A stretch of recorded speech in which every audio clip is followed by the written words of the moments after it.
بسم اللہ الرحمن الرحیم۔ بات چل رہی تھی صبر اور شکر کے بارے میں۔ حضور اکرم صلی اللہ علیہ وسلم نے صبر و شکر کو ہماری زندگی کی کامیابی کے لیے زبردست نسخہ بتایا ہے کہ جب بھی کوئی نعمت حاصل ہو تو اس پر شکر ادا کیا جائے۔ نعمت صرف اس بات کو نہ سمجھا جائے کہ کوئی بڑی کامیابی مل گئی یا شادی ہو گئی یا اولاد ہو گئی، صرف یہ نعمت نہیں ہے۔ اللہ جل شانہ کی نعمت ہم حاصل کر رہے ہیں ہر سانس پر۔ ہاتھوں کو ہلانے کی طاقت اللہ کی نعمت ہے، پیروں کو ہلانے اور حرکت دینے کی طاقت اللہ کی نعمت ہے۔ آنکھیں کھل رہی ہیں، بند ہو رہی ہیں، دنیا کی رونق کو ہم دیکھ رہے ہیں، یہ اللہ کی نعمت ہے۔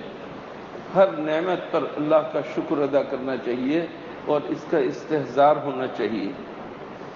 میں نے کچھ دنوں پہلے بتایا تھا کہ آپ اپنے گھر میں داخل ہوتے ہیں، اپنے گھر والوں کو آپ خوش دیکھتے ہیں، الحمدللہ کہیں۔ آپ اپنے بچے کو کھلکھلا کر ہنستے ہوئے دیکھتے ہیں، کہیے الحمدللہ۔ آپ کا بچہ آپ کے ساتھ آ کر لپٹ جاتا ہے، کہیے الحمدللہ۔ آپ اپنے بچے کو ایک لقمہ اپنے ہاتھ سے منہ میں دیتے ہیں، نعمت ہے اللہ کی بہت بڑی، کہیے الحمدللہ۔ تو حضور اکرم صلی اللہ علیہ وسلم فرماتے ہیں جس کسی بندے پر اللہ تعالیٰ کا انعام ہو، اللہ تعالیٰ کی نعمت نازل ہو، کوئی بھی نعمت ملے، کوئی بھی راحت ملے، تو اسے چاہیے اللہ کا شکر ادا کرے اور کہے الحمدللہ۔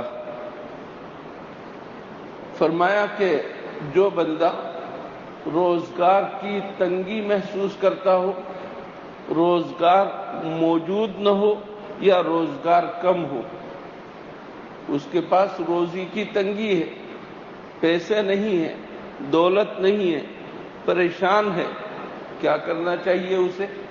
حضور اکرم صلی اللہ علیہ وسلم نے فرمایا من استبطأ الرزق فلیستغفر اللہ۔ جو شخص رزق کے بارے میں دیکھے کہ میرے پاس بہت سستی سے پہنچ رہا ہے، نہیں آ رہا، تنگی ہو رہی ہے، تو اسے چاہیے اللہ سے مغفرت طلب کرے اور کہے استغفر اللہ، استغفر اللہ، استغفر اللہ۔ بظاہر ہم بہت معمولی بات سمجھ رہے ہیں اس کو کہ اس سے کیا ہوگا، اس سے رزق کے اندر کیسے زیادتی ہوگی۔ ذرا تھوڑی دیر کے لیے سوچئے، رزق دینے والا آپ کو کسی مل یا فیکٹری کا مالک نہیں ہے، رزق دینے والا آپ کو آپ کا عظیم الشان کاروبار نہیں ہے، رزق دینے والا آپ کو آپ کا ایکسپورٹ اور امپورٹ کا کاروبار نہیں ہے، رزق دینے والا آپ کو آپ کی ملازمت کا کام نہیں ہے۔ یہ تو ایک ذریعہ اور سبب ہے، اصل تمام رزق کا خزانہ اللہ کے ہاتھ میں ہے۔ اور اس ذات کی طرف سے حضور اکرم صلی اللہ علیہ وسلم اعلان فرما رہے ہیں کسی کو اگر رزق چاہیے تو کہے استغفر اللہ، استغفر اللہ، دل سے اپنے گناہوں کی معافی چاہے تو اللہ تعالیٰ اس کے لیے دروازے کھول دیں گے خزانوں کے۔ دو باتیں ہو گئی کہ جب کسی کے اوپر نعمت کسی کو ملے تو اللہ کا شکر ادا کرے اور کہے الحمدللہ، اور کوئی شخص تنگی روزگار میں مبتلا ہو تو اسے چاہیے استغفر اللہ کا ورد کرے۔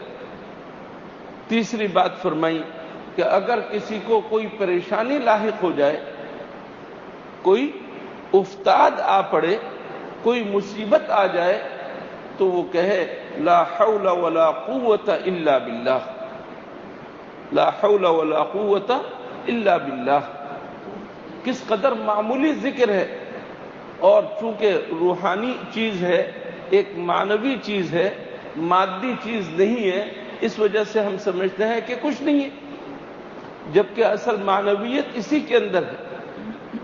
ایک آدمی کے ہاتھ میں کدال پھاڑا ہو تو وہ کہتا ہے کہ میں ابھی درخت کو کاٹ کر اپنی روزی پیدا کر لوں گا، کوئی شخص کہتا ہے کہ میرے پاس کھودنے کے لیے سامان ہے، ابھی کنواں کھودوں گا اور پانی مل جائے گا، خام خیالی ہے اس کی.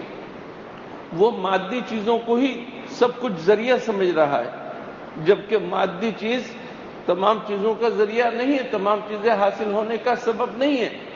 سبب اصل اللہ کی دین ہے.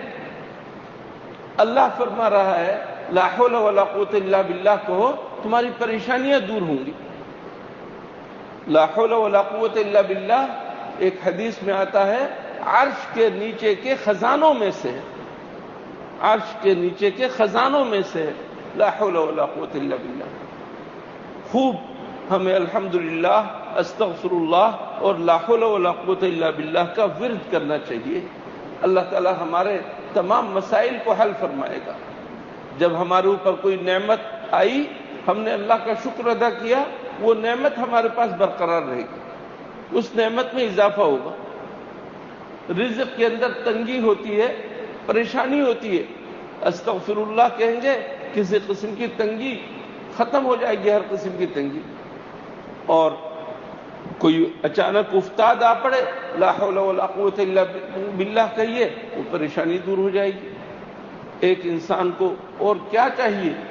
امن، اطمینان، سکون اور پیٹ میں دینے کے لیے خوراک، اس سے بڑھ کر اور کیا چاہیے؟ اللہ تعالی ہمیں ان باتوں پر عمل کرنے کی توفیق عطا فرمائے. اللہم لک الحمد لا نحصی الثناء علیک انت کما اثنیت علی نفسک.